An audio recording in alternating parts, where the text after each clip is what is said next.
Bueno, muy buenas noches para todos. Un cordial saludo. Espero se encuentren todos muy bien. El día de hoy vamos a tener la charla de trastornos de la personalidad, clúster A. Y quiero, antes de pasar con la moderadora que va a presentar al doctor, iniciar con esta frase. Todo lo que nos irrita de otros nos lleva a un entendimiento de nosotros mismos. Carl Gustav Jung, un psiquiatra suizo. Entonces doy paso a la moderadora para que por favor presente al doctor Mauricio. Muchas gracias. Hola, buenas noches a todos. Primero que todo, muchas gracias por estar acá en esta charla, por conectarse. Les pedimos a todos, por favor, que mantengan los micrófonos apagados. Las preguntas que tengan las pueden dejar en el chat y al final de la charla les vamos a responder. Es un honor para mí presentarles al doctor Mauricio Despiera Perdomo. Él es un destacado psiquiatra con una sólida trayectoria del campo de la salud mental. El doctor es egresado de la Universidad Surcolombiana. Posteriormente obtuvo un, un título de la especialidad de psiquiatría de la Universidad Javeriana, formación en un posgrado de demencias y neuropsicología de la Universidad de Barcelona y asimismo una maestría en administración en salud. Y ya por último, la maestría en telesalud, que es lo que le permite pues, aportar perspectivamente la innovación de atención de psiquiatría a la distancia. Hoy el doctor pues les hablará eh, sobre los trastornos de personalidad y le agradecemos profundamente. Sin más preámbulos, démosle la bienvenida. Marjorie, gracias por la introducción y por la presentación. Muy amables. Para mí es un gusto volver a saludar a algunos. A don José la otra vez también estuvo en la reunión que tuvimos, creo que el año pasado. Bueno, voy a ser breve un poco sobre, me toca los trastornos de personalidad, específicamente del grupo A. Ustedes me dicen, por favor, si estoy compartiendo pantalla en este momento. Sí, ¿no es Sí, cierto? señor. Ok, perfecto. Entonces, nuevamente gracias por estar acá. Vamos a hablar un poco de los trastornos de personalidad, una perspectiva multifacética. Quizás voy a hablar en algún momento sobre las teorías de los otros tipos de personalidades y sus trastornos, pero básicamente para englobar podemos decir que los trastornos de personalidad son patrones persistentes, persistentes en el tiempo. Y esto es importante tenerlo en cuenta porque son patrones que guardan relación con el comportamiento, la forma de pensar que es nuestra cognición y la experiencia interna que de alguna manera tiene que ver con aspectos relacionados con la administración de nuestras emociones y por supuesto también con aspectos relacionados con la impulsividad. Y estos aspectos se desvían notablemente de las expectativas culturales que se tiene de un individuo en un contexto cultural dado. Son muchas veces inflexibles, en su gran mayoría en el tiempo, pueden tornarse flexibles con el paso del tiempo o ante una situación eminentemente que involucra un cambio significativo en el funcionamiento de la persona, pero por lo general son inflexibles y que se pueden manifestar en diferentes situaciones. No siempre es en un solo contexto, puede ser en diferentes contextos que pueden causar un malestar significativo para la persona y a los que lo rodean, por supuesto, y por supuesto un deterioro funcional. Su etiología es multifactorial, como veremos en la introducción, que involucra una compleja interacción entonces entre factores tanto genéticos como ambientales. Entonces, basado en esa introducción, vamos a hablar un poco sobre las diferentes teorías de los trastornos de la personalidad. Hay diferentes formas de enfocar y entender cómo se construye una personalidad. Una de ellas es la teoría psicoanalítica, que es la propuesta por Sigmund Freud, que sugiere entonces que los trastornos de personalidad pueden surgir o aparecer por conflictos inconscientes no resueltos durante etapas tempranas del desarrollo psicosexual. Entonces, en ese sentido, aparece esta forma de entender o de interpretar los trastornos de personalidad.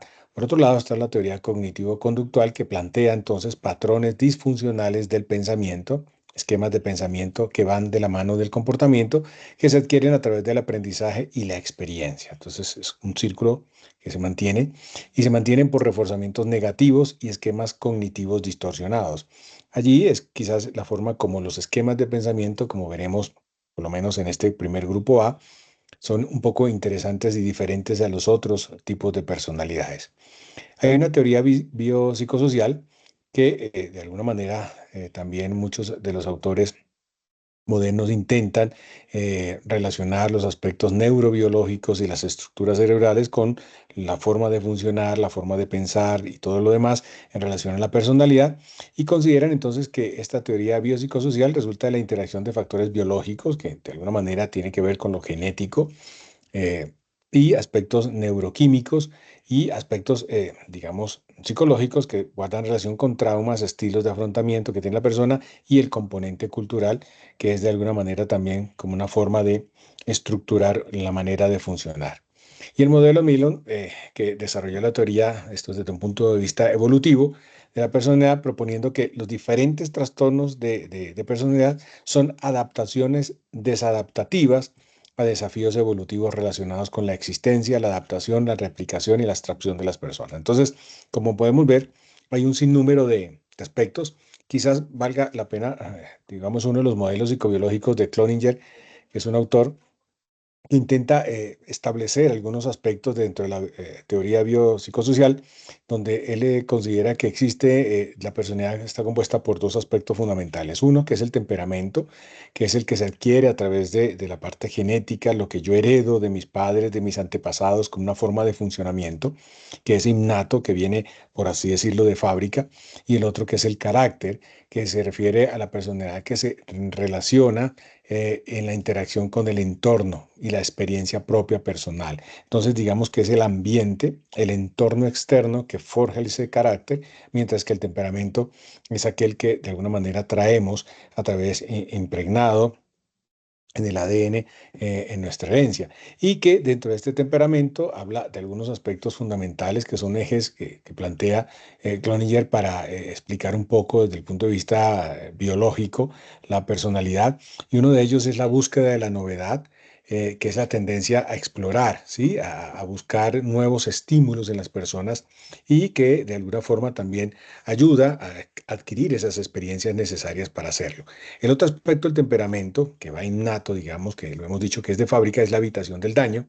Y es que de alguna manera la persona tiene que andar con cautela y anticiparse de alguna forma ante los peligros que pueda tener en la interacción con los demás. Y la dependencia a la recompensa, que es cuando de alguna manera las personas necesitan un tipo de aprobación social y sensibilidad a las recompensas que pueda tener. Y la persistencia, que de alguna manera también guarda relación con la perseverancia que pueda tener las personas alrededor de los desafíos que se presenten o las tareas difíciles que pueda haber. Entonces, este tipo de temperamento con estas características pues llama la atención. En cuanto al carácter, la autodirección que plantea Cloninger es como la capacidad de regular, por así decirlo, y adaptar el comportamiento según las metas y los valores personales.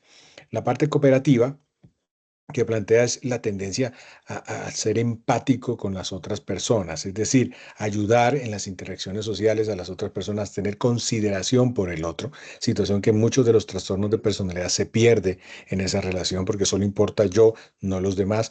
Y la autotrascendencia, de alguna manera, es una inclinación desde un punto de vista espiritual y de la creatividad, que guarda una conexión con los demás y con el universo. De esta manera, quizás es una forma de las muchas tantas que se dan para poder explicar un poco algunos aspectos teóricos de la construcción de la parte de la personalidad.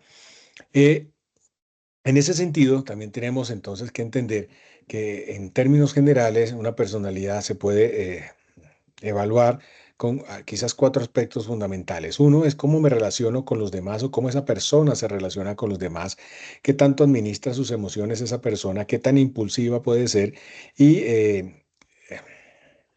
también cómo son los esquemas de pensamiento.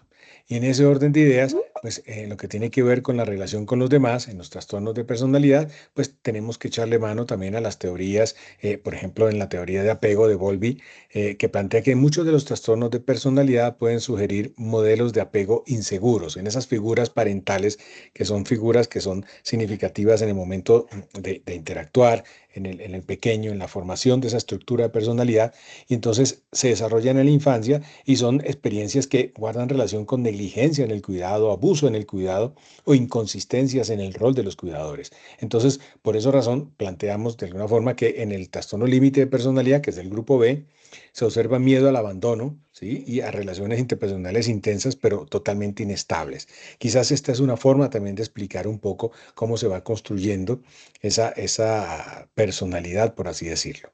Otto Kemberg, que es otro psicoanalista también, que plantea de alguna manera la dificultad en la relación con los demás, se debe a los fallos en la integración de la identidad del propio yo o a la presencia de mecanismos defensivos primitivos, permanentes. Entonces, por eso la decisión, la división que se puede presentar o la proyección que pueda tener un paranoide en su personalidad puede guardar relación con este tipo de situaciones.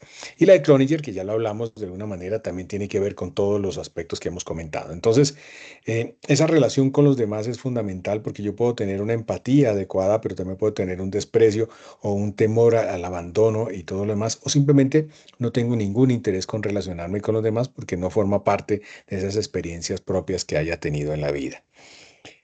La impulsividad que habíamos hablado, entonces hay que tener claro que existe una relación y una explicación neurobiológica de la impulsividad, que es cuando las personas tienen niveles bajos de serotonina en la corteza prefrontal, entonces están con una dificultad marcada en inhibir sus impulsos y estos impulsos que son que no se pueden inhibir, pues básicamente uno los ve en los trastornos límites de personalidad, en los trastornos antisociales de personalidad.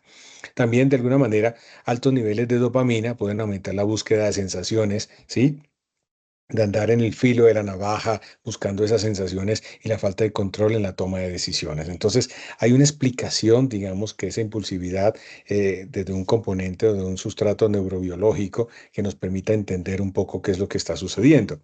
También está la teoría del déficit de regulación emocional de Linehan, que es en el trastorno límite, la impulsividad es el resultado de la incapacidad para regular emociones intensas. Por eso encontramos que en este tipo de personalidades, sobre todo del grupo B, los comportamientos de autolesión, ¿sí? De hacerse daño a sí mismo o exponerse a situaciones de riesgo o cambios súbitos, inestables de su estado de ánimo, pueden presentarse en este tipo de situaciones. Y por otro lado, el modelo conductual que va de la mano de la impulsividad, del reforzamiento negativo. Entonces, son conductas que son impulsivas, que a su vez son reforzadas porque reducen rápidamente el malestar emocional. Entonces, la impulsividad como un mecanismo de regular sus emociones negativas, pero que a la larga tienen unas consecuencias nefastas. Entonces, en el trastorno antisocial, la agresividad y la manipulación que planteamos acá pueden mantenerse porque llevan la obtención de recompensas inmediatas. Entonces, este tipo de situaciones, la primera que estuvimos hablando en la relación con los demás frente a las experiencias negativas y la impulsividad como una explicación neurobiológica o en las dificultades en regular las emociones, facilita la impulsividad como tal. El otro aspecto entonces es la socialización y los trastornos de personalidad, cómo también me relaciono con los demás. Y hay formas también de explicarlo, los modelos biopsicosocial. Entonces vemos que la socialización inadecuada en los trastornos de personalidad puede ser de alguna manera ese desequilibrio entre la predisposición genética y las experiencias sociales disfuncionales.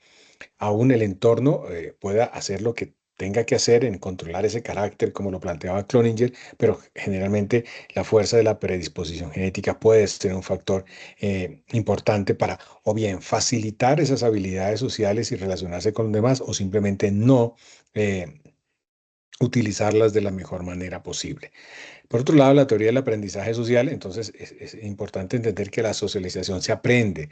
Entonces, algunos aspectos también hay que tener en cuenta que muchos de nuestros comportamientos guardan relación con los ejemplos recibidos de las figuras parentales o de nuestros cuidadores y de alguna manera entonces se observa una imitación de los modelos y una constante, una continuidad de ese tipo de situaciones, de formas de socializarse. Y por otro lado, también la deficiencia en la mentalización, algunas personas con trastornos de personalidad tienen dificultades para interpretar los estados mentales de los demás, lo cual afecta a la socialización. Entonces, esa situación que ya hablamos de pronto de empatía, de entender al otro, de reconocer la tristeza, la emoción del otro, pues probablemente haya dificultades en este sentido. Entonces, Cuando hablamos entonces del pensamiento en general, de los trastornos de personalidad, tenemos que ver que también hay alteraciones en la administración de sus emociones. Entonces, el compromiso del contenido del pensamiento tiene que ver básicamente con distorsiones cognitivas que va de la mano de pensamientos que tienen ideas, digamos, delirantes o paranoides, persecutorias y todo lo demás, pero también puede haber un tipo de creencias irracionales como si fuera un pensamiento totalmente extraño. Y esto es lo que vemos en el trastorno, digamos, paranoide, donde hay una desconfianza permanente, constante en las personas que considera que los otros le van a hacer daño a sí mismo, o en el esquizotípico, que ese esquema de pensamiento es totalmente referencial y con un pensamiento mágico, que muchas veces puede ser extraño. No solamente la forma de pensar, sino también la forma de verse, de vestirse, de utilizar sus prendas y todo lo demás. Y la administración de las emociones, pues vemos, ya estamos viendo que para, por ejemplo, los trastornos límite, las emociones son intensas y son muy difíciles de regular, lo cual los lleva a tener esas fluctuaciones marcadas de su estado de ánimo y la impulsividad como un factor fundamental. Y en el histrónico, pues la exageración de las emociones, ¿sí? Buscando de alguna manera ser el centro de atención de los demás. Y en el trastorno evitativo, pues relacionado con la ansiedad social, es evitar las interacciones sociales. Y en el grupo A que nos corresponde, pues probablemente no sepa administrar o no le interesa administrar sus emociones. Por lo tanto, cuando uno hace un comentario positivo hacia una persona con un trastorno de personalidad del grupo A, probablemente ni le va entender lo que le está diciendo porque realmente no le interesa. Y la teoría neurobiológica en los esquemas de pensamiento y la administración de las emociones habla que estructuras cerebrales como la amígdala hiperactiva en el trastorno límite de personalidad genera respuestas emocionales exageradas y el córtex prefrontal hipoactivo en el trastorno antisocial de personalidad dificulta la inhibición de impulsos. Entonces, de alguna manera podemos ver una relación importante neurobiológica en estos aspectos del pensamiento y la administración de emociones. Ya entrando en lo que nos corresponde al trastorno de personalidad del grupo A, pues básicamente lo que caracteriza a este grupo de personalidad, teniendo en cuenta la impulsividad, la administración de sus emociones, sus esquemas de pensamiento y la relación con los demás, es que su comportamiento es extraño o excéntrico. De alguna manera, eso es lo que llama la atención a las personas que interactúan y pueden tener dificultades importantes en las relaciones interpersonales, ya sea el paranoide en el sentido de que desconfía de los demás o el esquizoide que no le interesa relacionarse con los demás y de alguna forma presentan desapegos emocionales y pensamientos inusuales. Entonces, basado en ese concepto, el grupo A tiene tres grupos, tres ítems, que es el trastorno paranoide de la personalidad, el trastorno esquizoide y el trastorno esquizotípico. Con estos tres aspectos vamos a revisar un poco los criterios diagnósticos para entender. Entonces, estos son criterios diagnósticos para hablar de un trastorno de personalidad y básicamente es una lista de chequeo donde si el paciente o la persona que evaluamos cumple, en este caso, cuatro de los siguientes criterios, entonces es muy probable que tenga un trastorno de personalidad. Pero muchas veces vemos pacientes o personas, familiares, amigos, que no necesariamente cumplen los cuatro criterios, sino que cumplen tres criterios o tienen dos criterios. Perdón, entonces no podemos hablar de que mi amigo, familiar o paciente tiene un trastorno de personalidad, pero sí podemos decir que si esos criterios predominan sobre los demás criterios que podemos tener de los trastornos de personalidad, pues podemos hablar que es un trastorno que no es un trastorno de personalidad, pero es una personalidad donde predominan, ¿sí? Aspectos relacionados con la personalidad paranoide o el esquizoide y todo lo demás. Para entenderlo un poco, no podemos directamente decir que un trastorno de personalidad surge a partir de los 18 años. Es inaudito. Esto es la construcción desde el mismo momento de nacer y la experiencia del nacimiento y todo lo demás va construyendo todos estos esquemas de pensamiento que de alguna manera forjan la estructura de un edificio que llamaremos personalidad. Ahora, esa personalidad podrá tener características paranoides, características histriónicas, pero sin llegar a ser un trastorno. Pero si cumple los criterios que estamos planteando del DSM-5, pues probablemente podemos encasillarlo de alguna manera como si fuera un trastorno, en este caso paranoide, pero también puedo tener yo rasgos importantes, qué sé yo, antisociales o rasgos importantes obsesivos dentro de esta personalidad paranoide, pero prima la paranoide por cumplir criterios diagnósticos. Entonces, el DSM-5 habla de que una persona con personalidad, con trastorno paranoide de personalidad, puede cumplir criterios donde se caracteriza básicamente por una desconfianza y una suspicacia generalizada hacia los demás, los que están fuera de él, interpretando las acciones de los demás o las intenciones de los demás como maliciosas o que le pueden afectar. Y entonces puede tener sospechas injustificadas de que los otros, las otras personas lo explotan, lo roban, sí, si es en el trabajo, o si es una sociedad, me están tumbando, o que dañan o lo engañan. Entonces, la persona siempre va a estar con esa desconfianza hacia los demás en forma constante en diferentes circunstancias como estamos hablando. Dudas infundadas sobre la lealtad o confiabilidad de amigos o colegas, renuencia a confiar en otros por miedo a que la información sea usada en su contra. Entonces, una persona totalmente reservada y si habla es con uno o dos y pare de contar porque el temor es que la información pueda devolverse y ser utilizado en su contra.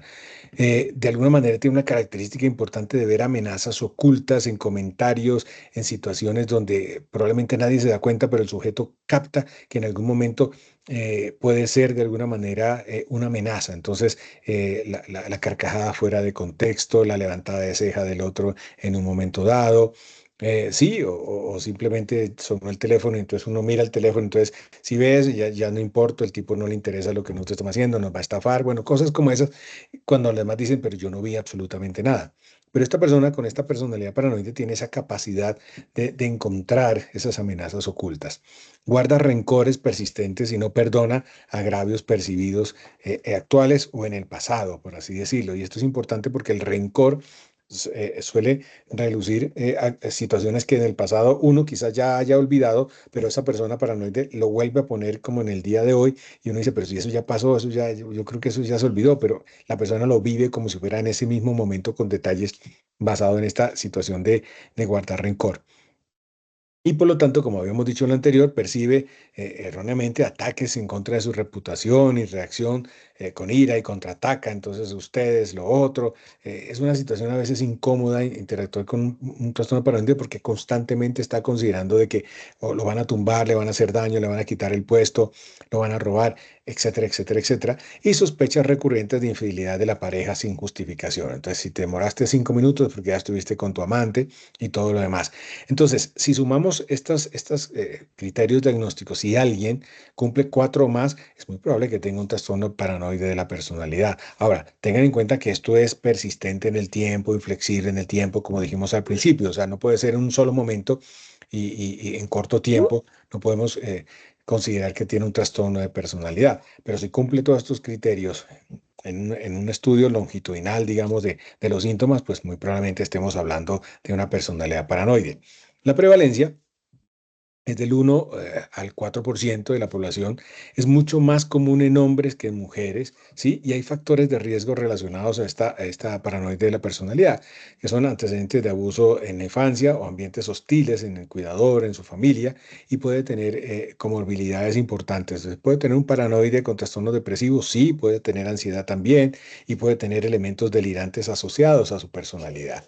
El abordaje, pues básicamente es con la terapia cognitivo-conductual, que es psicoterapia, enfocado entonces a la modificación de sus pensamientos paranoides y en el desarrollo de habilidades sociales para mejorar la interacción. Si hay necesidad de utilizar tratamiento farmacológico, solo en los casos donde los síntomas sean muy intensos, donde generen marcada paranoia, incluso llegar a considerar una idea delirante, pues se puede utilizar antipsicóticos atípicos a dosis bajas o si hay una ansiedad desbordante, pues se puede utilizar antidepresivos o ansiolíticos en ese momento. ¿Cuáles serían las dificultades?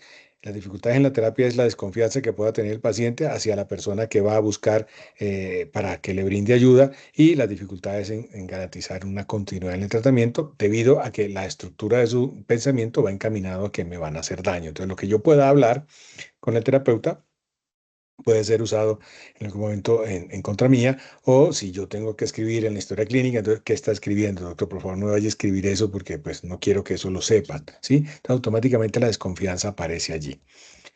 El otro aspecto es el trastorno esquizoide de la personalidad. Entonces, aquí también plantea unos criterios diagnósticos donde cuatro o más de los criterios que vamos a plantear guarda relación con este tipo de personalidad de grupo A. Es un patrón generalizado de desapego en las relaciones sociales, ¿sí? Es decir, es un sujeto que permanece, por así decirlo, solo, aislado, donde no hay un interés claro en interactuar con otras personas y hay una restricción de sus emociones, ¿sí? Cuando ustedes revisen el grupo B van a ver que la personalidad histónica es una personalidad donde las emociones o la expresión emocional es exagerada, por así decirlo. Aquí es totalmente lo contrario, es totalmente restringida. Y por lo tanto, los criterios diagnósticos son no desea ni disfruta relaciones cercanas, ni siquiera las de su propia familia. Es decir, él llega, come, almuerza y se fue y no interactúa. O sea, casi ni habla cuando viene con nosotros. Ahora, mucho menos con los vecinos, mucho menos con otras personas. Prefiere actividades en solitario, entonces permanece en su habitación, generalmente es con videojuegos o actividades que solamente él puede hacer y pare de contar. Tiene muy poco interés o ninguno, por así decirlo, en las relaciones sexuales, ni mucho menos interactuar con otras personas en ese sentido. Disfruta muy poco o ningún tipo de actividad, sobre todo de índole social. Carece de amigos cercanos. Probablemente si encuentran un esquizoide van a decir yo tengo uno o dos amigos máximo, ¿sí? No hay confidentes en ese sentido, aparte de los familiares de primer grado, por así decirlo. Y es indiferente ante la crítica o los elogios que pueda recibir de los demás. Entonces le importa, no importa cinco si me dicen que estoy bien o estoy mal, bueno, me da lo mismo, yo sigo en ese sentido. Y la expresión está basada en una frialdad emocional y hay un verdadero desapego en ese Bueno, tipo de permiso. situaciones. ¿Alguna pregunta?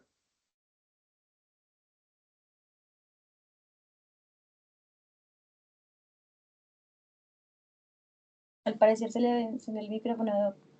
Ok, y entonces continúa. Entonces, la frialdad emocional es uno de los factores importantes. Ahora, si lo comparamos un poco en la parte epidemiológica, esto quizás es un poco más frecuente que el paranoide. Si ustedes lo miran, es del 3 al 5% de la población general. Es mucho más de predominio hombres, como están viendo. Entonces, en este grupo A es mucho más los hombres que las mujeres. El factor de riesgo nuevamente empieza a verse los mismos factores de riesgo que el paranoide como tal y la comorbilidades, pues de alguna manera también están presentes allí con depresión, incluso con los trastornos del espectro autista de alto funcionamiento, puede confundir un poco o relacionarse con este tipo de personalidad esquizoide. Nuevamente, aquí la terapia cognitivo-conductual como forma de psicoterapia puede ayudar a las habilidades sociales si el paciente siempre y cuando quiera hacerlo. La psicoeducación no solamente para el paciente, sino también para su familia o su entorno es fundamental para poder entender, porque muchas personas no logran concebir que una persona funcione de las maneras que le hemos comentado en los criterios diagnósticos. Y por supuesto, las dificultades que pueda haber en este proceso de abordaje es que el paciente pierda motivación, ¿sí? En poder cambiar. ¿Sí? Así estoy bien, no me molesta en la vida, yo no quiero ser amigo, yo no quiero tener novia, yo no quiero tener sexo, yo estoy bien así, vivo mi vida tranquilo y no me importa absolutamente nada. Pero, digamos, la familia que lo rodea advierten que probablemente tenga ciertas capacidades que deberían funcionar o explotar para lograr en el futuro, qué sé yo, una independencia o una autonomía en diferentes aspectos de su vida. El otro trastorno, ya para finalizar, es el esquizotípico, ¿sí? Entonces, en este trastorno ya no necesitamos cuatro criterios, sino cinco de los que vemos acá, que son nueve, creo, y que quizás llame la atención como en esta fotografía es alguien que es totalmente extraño y que se viste de alguna manera extraña y hace referencia quizás a que hay un patrón persistente de déficits sociales e interpersonales con cierto tipo de creencias inusuales, no propias, digamos, del entorno cultural, probablemente sí, pero sobrepasa quizás en intensidad y hay distorsiones cognitivas que tienen que ver con el pensamiento, por supuesto, y un comportamiento excéntrico. Entonces, hay ideas de referencia, pero sin delirios claros. A veces uno tiene dificultades de entender si es un delirio o no es un delirio por ese tipo de ideas de referencias. Las creencias extrañas y pensamiento mágico, que muchas veces son incompatibles con las normas culturales. Entonces, lo de telepatía, tengo la capacidad de telepatía o supersticiones excesivas frente a ciertas cosas y el sujeto puede tener experiencias perceptivas inusuales, entonces como ilusiones corporales o sentirse como despersonalizado, sentir desrealizaciones o cosas como esas, y su pensamiento y discurso es extraño. Muchas veces es indirecto, utiliza metáforas, en fin, muchas veces no se puede entender claramente qué es lo que intenta comunicar la otra persona, pero generalmente tiene una forma clara de comunicarse, pero cuando entra en esa situación hay dificultades. Hay suspicacia e ideas paranoides, por eso está en ese grupo A de personalidad. Su afectividad, sus emociones son inapropiadas o son restringidas, igual que el esquizoide, por así decirlo. Y lo que diferencia del paranoide y el esquizoide, el esquizotípico tiene un comportamiento o apariencia excéntrico, es extraño, ustedes lo ven y sienten que esto como que no encaja esta persona acá, como que es extraña en su forma de hablar, de vestirse, de funcionar. Tiene falta de amigos cercanos y confidentes, al igual que el esquizoide, excepto los familiares, y manejan de cierta manera una ansiedad social intensa que no mejora con la familiaridad que pueda tener la persona con los demás, sino que se relaciona con miedos paranoides. Entonces, esta es una situación muy interesante dentro del trastorno esquizotípico de la personalidad. La prevalencia quizás es muy parecida al paranoide. Es mucho más frecuente en hombres. Los factores de riesgo a la alta prevalencia familiares con pacientes con esquizofrenia. Aquí hay un concepto que es importante entender. Si uno mira a un paciente con esquizofrenia, probablemente al mirar hacia atrás o en el prodromo de la enfermedad, uno puede entender que pudiera estar cursando con elementos esquizoides de personalidad o un trastorno esquizotípico de personalidad. Pero eso no quiere decir que los que tengan actualmente un trastorno esquizoide o paranoide o esquizotípico van a desencadenar o terminar en una esquizofrenia. Pero sí los esquizofrénicos, si uno lo mira hacia atrás, eh, mm, antes de iniciar la enfermedad, probablemente manifestaban este tipo de funcionamiento de su personalidad. Eh, las comorbilidades, ya estamos hablando de la esquizofrenia, los trastornos depresivos y la ansiedad social. El abordaje, en este caso, es cognitivo-conductual. Como pueden ver, es la terapia ideal para este tipo de situaciones de los trastornos de personalidad del grupo A. Y en este caso, pues si hay necesidad de utilizar tratamiento farmacológico, pues uno de ellos es el uso de antipsicóticos atípicos, ¿sí? Que de alguna manera pueden favorecer de alguna manera esos pensamientos excéntricos o los referenciales y todo lo demás. Y por supuesto, la psicoeducación es fundamental. En general, entonces, para concluir, la personalidad del grupo A, las características comunes, entonces, presentan este grupo A de personalidad, dificultades en el establecimiento de relaciones interpersonales debido a la desconfianza que se presenta en el paranoide, el desapego que se presenta en el esquizoide y las distorsiones cognitivas que se presentan en el esquizotípico. Los aspectos claves entonces son mucho más comunes. Este grupo A en los hombres tiene una alta comorbilidad con la ansiedad y la depresión. Se considera que tiene una base genética y neurobiológica compartida con la esquizofrenia, por eso no hay que definir que el que tenga esquizoide va a terminar en esquizofrenia, pero es importante hacer seguimiento en ese sentido. El tratamiento de primera línea es la terapia cognitivo-comportamental y la parte farmacológica será utilizada en casos específicos, principalmente con síntomas psicóticos leves o elementos que guarden relación como tal. Estos trastornos entonces pueden causar deterioro significativo en la vida cotidiana de las personas y muchos de ellos no buscan ayuda debido a la falta de conocimiento, de conciencia de su condición como tal. Entonces, digamos que eso es lo que quería contarles a ustedes sobre los trastornos de personalidad y lo que me corresponde, lo que ustedes consideraron que podía hablar en relación a la personalidad del trastorno del grupo A. No sé si tengan alguna inquietud, duda, aporte.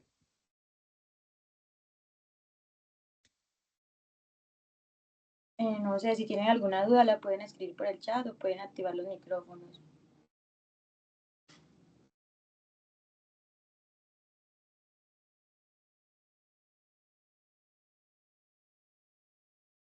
Bueno, Doc, hay una pregunta de Yaisa.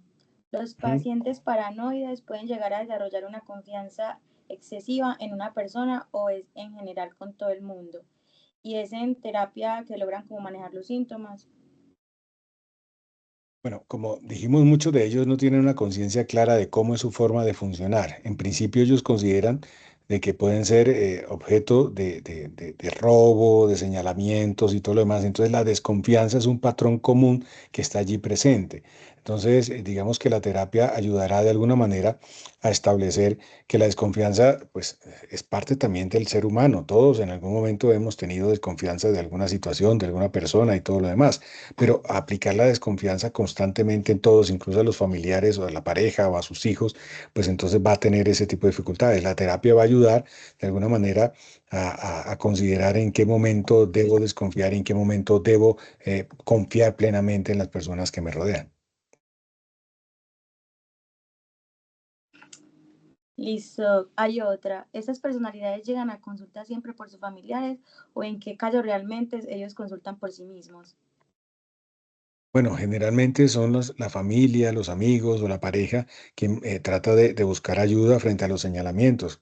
Las personas muchas veces no tienen claridad porque consideran que ellos son así y así son y no pueden cambiar y ya, y para de contar. Pero cuando las personas pierden, digamos, amigos, pierden negocios, dificultades en las relaciones interpersonales o pierden oportunidades como ir a estudiar a otro sitio o trabajos como tal. Entonces empiezan a tener cierto grado de conciencia de que algo está sucediendo y necesitan buscar ayuda para que de alguna manera la persona pueda cambiar esa forma de funcionar.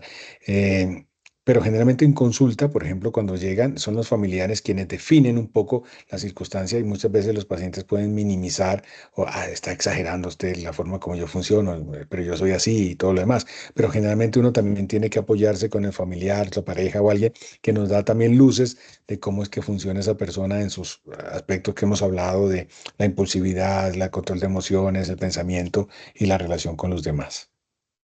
Juan José.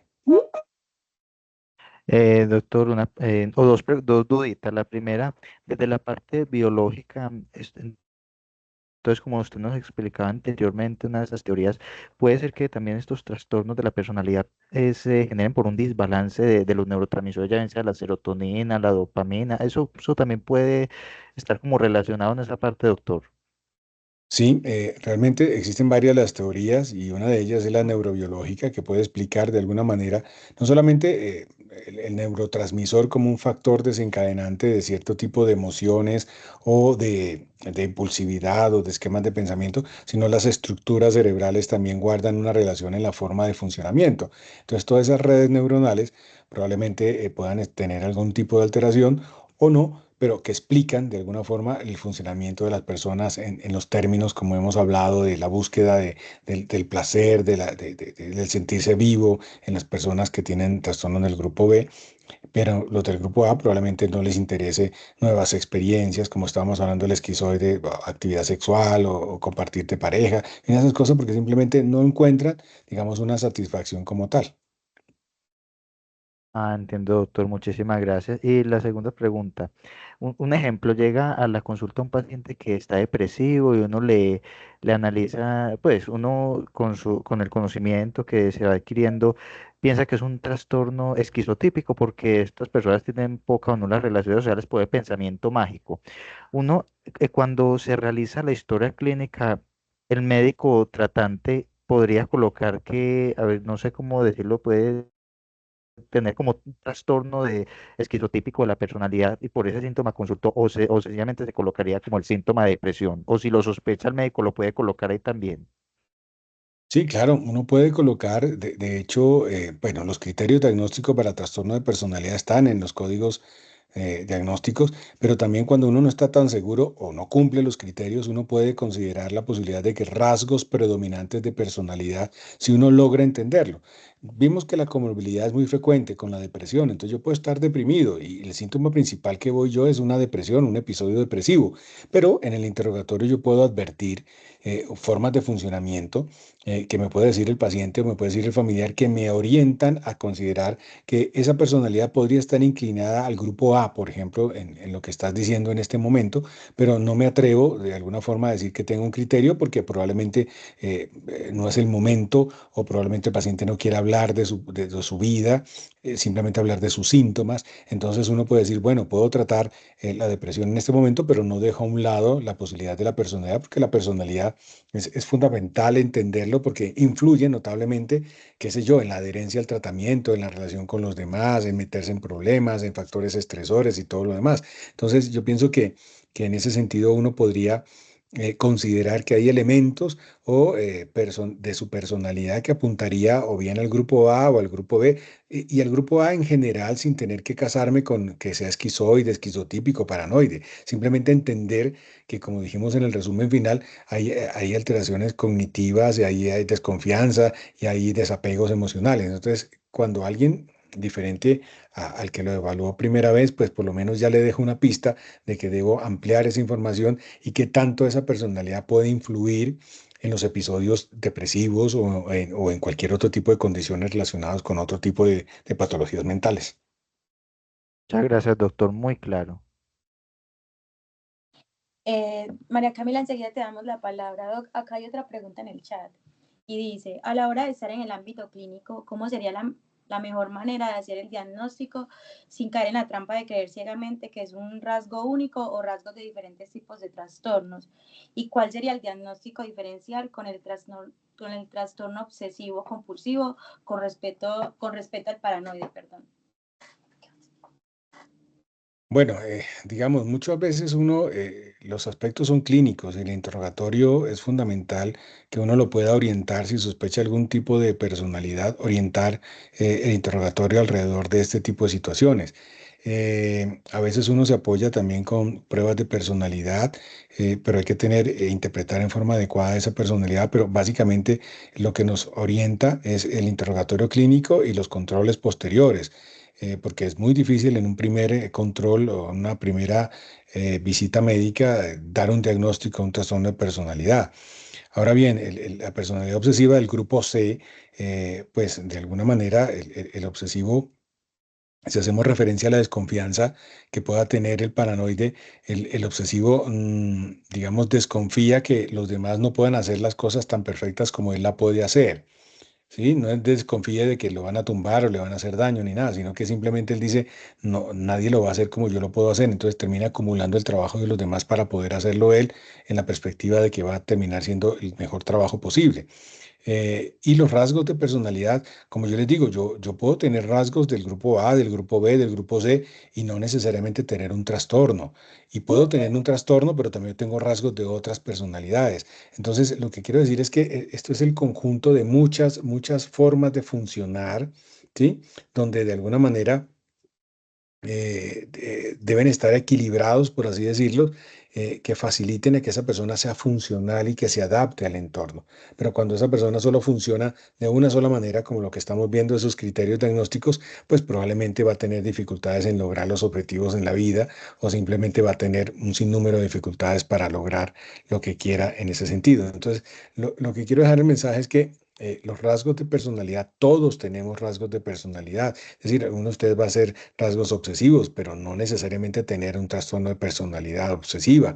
Van a ser histriónicos, van a ser narcisistas, van a ser límites, algunos podrán ser antisociales en ciertas formas de funcionar, pero también algunos serán paranoides cuando en situaciones amerita desconfiar de otra persona.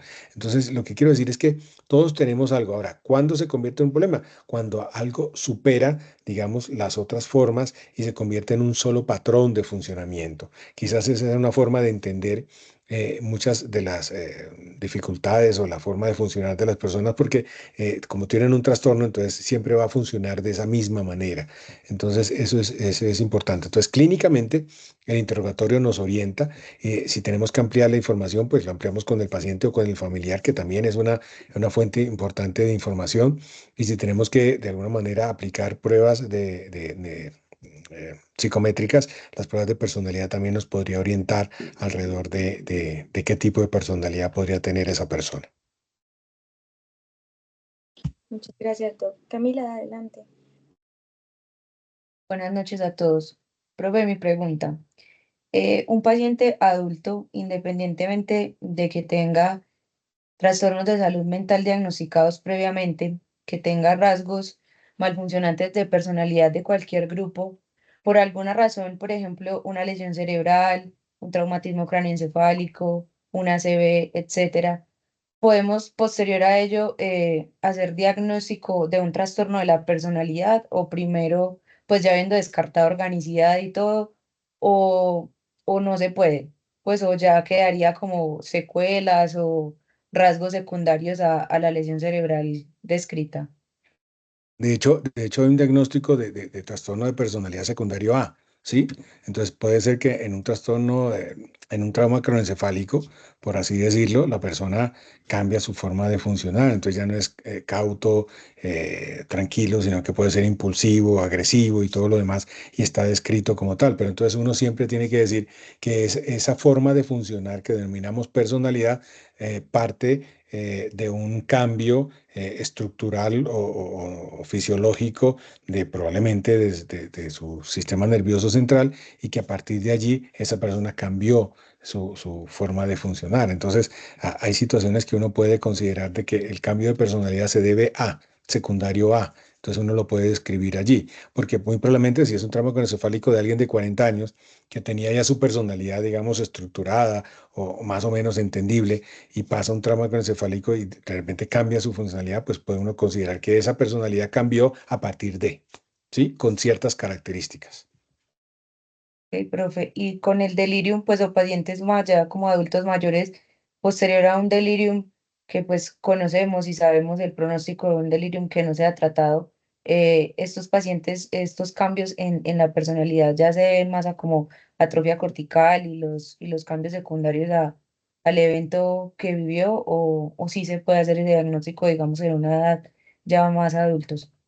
Pues es un poco complicado en ese sentido porque se supone que cuando uno pregunta cómo fue su personalidad previa, las Ujú. personas o el paciente le va a decir a uno cómo era.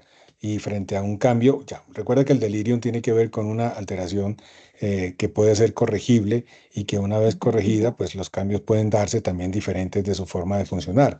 Pero debido a, digamos, a un proceso de demencia como tal y todo lo demás, pues guarda relación a esa involución de la corteza cerebral y todo lo demás. Entonces, probablemente ahí no podríamos hablar de un trastorno de personalidad instaurado recientemente, sino que son cambios relacionados o como secuelas, como estabas planteando allí, en ese sentido. Ok, profe, gracias. Doc, tenemos otra pregunta en el chat. Ujú. Sí. Bueno, dos, pero ya entonces sería la última. ¿Esos pacientes llegan a tener crisis o por lo general siempre tienen esa condición? ¿Y cuáles pueden ser los detonantes si llegan a ver? Bueno, no, no sé si hace referencia a las crisis, es decir, en el esquizotípico puedan hacer algún tipo de incursión psicótica, ¿sí? Que puede considerarse como una crisis que requiere muchas veces un tratamiento que puede ser ambulatorio o dependiendo del grado de funcionalidad puede estar hospitalizado. También hay crisis relacionadas con esa ansiedad en la interacción social, ¿sí? Si se ve obligado a un esquizotípico a un tipo de interacción o social o el esquizoide, pues puede generar algún tipo de descompensación como tal. O sea, los criterios están allí, pero no significa que siempre funcionen de la misma manera. Esos criterios nos orientan de alguna forma, pero los pacientes, como hablábamos hablado, las comorbilidades están presentes. Entonces puedo tener crisis de diferentes circunstancias dependiendo del contexto y la situación que pueda generar el factor estresor. Ok, Doc, gracias. Y por acá preguntan que si se diagnostica como trastorno a partir de los 18 o 21 años. 18. Aunque como les decía, uno ya tiene la base de la estructura de personalidad como tal, ¿sí? Donde de alguna forma uno ya puede percibir que esa persona, siendo a un niño o siendo adolescente, pues uno puede decir, estos rasgos, probablemente si no hay cambios significativos, va a una personalidad de esta manera. Listo, Doc, muchas gracias. No sé si alguien más tiene alguna pregunta.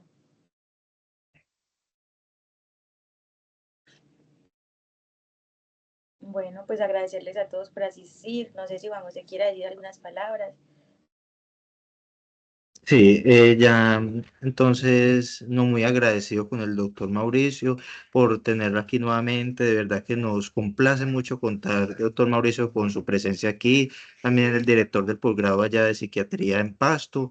Muy contento que la universidad ya cuente con ese posgrado, la Universidad Cooperativa de Colombia. Y palabras pues de agradecimiento para todos ustedes que constituyen pues este tan bonito grupo de interés en psiquiatría de la UCC. También a la doctora Camila que nos hizo el enlace con el doctor Mauricio y con los próximos ponentes, y también a la doctora Lina que nos acompañó aquí como asistente. Muchísimas gracias a todos y que espero pues que pasen una feliz noche. Y aquí queda la grabación en el canal de YouTube para que nos sigan en nuestras redes. Muchísimas gracias, doctor Mauricio. Con mucho gusto, gracias a ustedes. Quedo atento entonces, cualquier otra invitación lo haré con mucho gusto. Claro que sí. Buenas noches. Gracias, doctor. Igualmente, hasta luego. Muchas gracias, doctor. Con gusto, Hasta buenas luego, noches a gracias. todos. Muchas gracias, hasta luego.